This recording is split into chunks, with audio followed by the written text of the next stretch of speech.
Are watching Delhi news.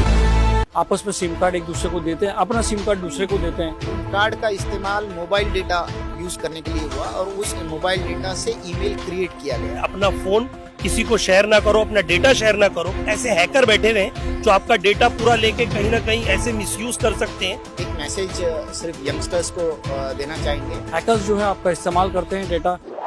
दोस्तों आज एक केस की बात करेंगे, केस नहीं, एक अवेयरनेस की बात करेंगे। जो लोग आपस में सिम कार्ड एक दूसरे को देते हैं, अपना सिम कार्ड दूसरे को देते हैं, तो किस तकलीफ में तक फंस सकते हैं, उस केस का उस बारे में हम आपको आज बताएंगे। यहाँ पर एडवोकेट शानिल आई है, एडवोकेट करीम पठान साहब हमारे साथ हैं।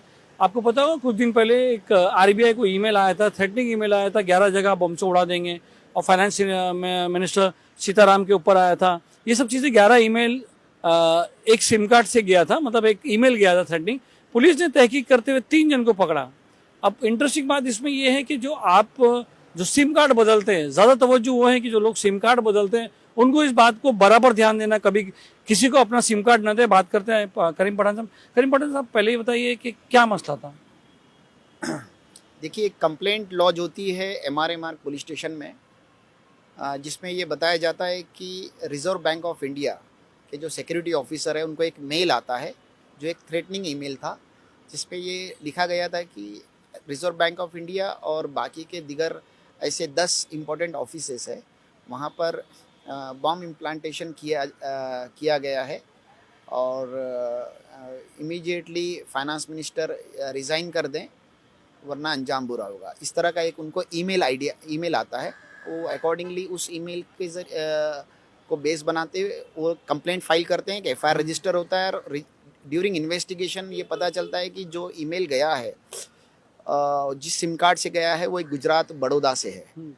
तो पुलिस इन्वेस्टिगेशन के दौरान 3 लोगों को अरेस्ट करती है, जिसमें से 3 लड़के हैं। एक अंडा भुर्जी की दुकान पे काम करता है, दूसरा जो है वो एक पान शॉप में काम करता है, और तीसरा एक छोटा मोटा नौकरी करता है एक NGO में।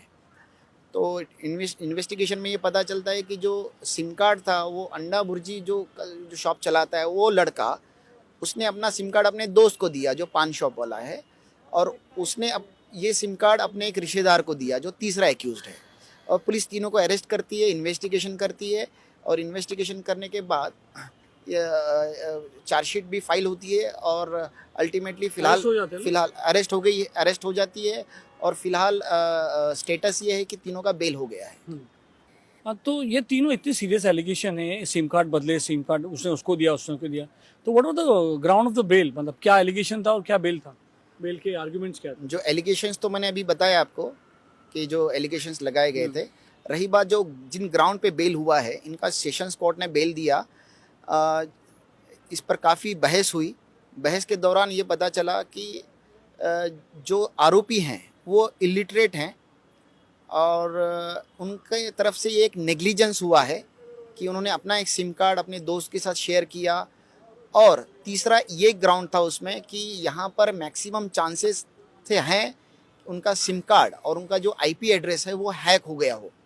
अदरवाइज़ ये सब मैसेज जाने के पीछे इन तीनों का कोई ऐसा मोटिव चार्जशीट में या इन्वेस्टिगेशन में सामने नहीं आया, और ना ही ये 3 लोग किसी ऑर्गेनाइजेशन से या किसी एसोसिएशन से कनेक्टेड थे, और इस ग्राउंड पे जज ने बेल दे दी है। ये जो सिम कार्ड चेंज किया, मगर उससे तो ईमेल नहीं बनता है। सिम कार्ड से और ईमेल का क्या था? फ़ोन थोड़ी आया था। सिम कार्ड का इस्तेमाल मोबाइल डेटा यूज़ करने के लिए हुआ, और उस मोबाइल डेटा से ईमेल क्रिएट किया गया, ये एलिगेशन था।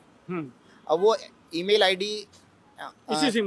इसी सिम कार्ड से बना था, ऐसा एलिगेशन आया था। लेकिन हमारा आर्गुमेंट यही था कि सर, ये जो ईमेल ID बना है ये खुद हैक करके बनाया गया है, और इस पुलिस ने अपने केस के सपोर्ट में कि ये सिम कार्ड और ये ईमेल ID इन्होंने ही बनाया, ऐसा कोई सब्सटेंटिव प्रूफ कोर्ट में नहीं प्रूफ किया। बट सिम कार्ड चेंज हुआ है, बराबर, उसने उसको दिया, उसने उसको दिया, बराबर। That is not a normal procedure.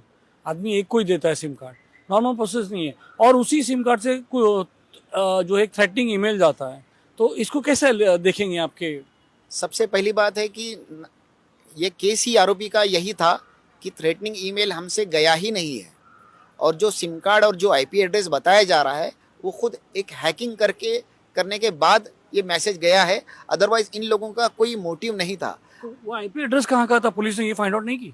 वो आईपी एड्रेस गुजरात का ही मिला और वो अभी उन्होंने पुलिस ने सारे लेटर्स इशू किए हैं गूगल और बाकी दीगर कंपनीज को, and that is still in process. तो ये तीनों जो बंदे हैं वो सब गुजरात के हैं?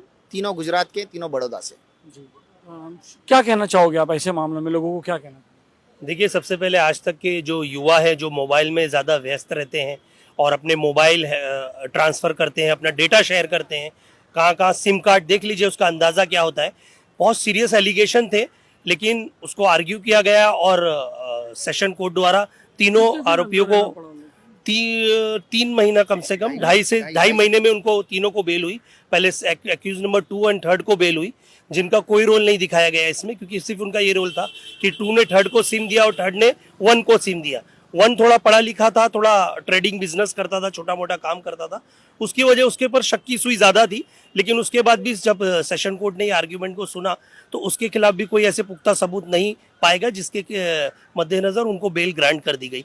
यही युवाओं को संदेश देना है, अपना फ़ोन किसी को शेयर ना करो, अपना डेटा शेयर ना करो, क्योंकि ऐसे प्रॉक्सी मेल, ऐसे हैकर बैठे हुए हैं जो आपका डेटा पूरा लेके कहीं ना कहीं ऐसे मिसयूज कर सकते हैं, जो आपके ऊपर इतने सीरियस एलिगेशन लग सकते हैं कि आपको कहीं ना कहीं बेल लेने में काफ़ी मुश्किलात साबित होती है। और कहीं ना कहीं आपको पता है जिस तरह का आजकल माहौल चल रहा है, तो कहीं ना कहीं टारगेटेड बनाए जा रहे हैं बच्चे, और युवा बहुत ज़्यादातर एक्टिव है आजकल मोबाइल में।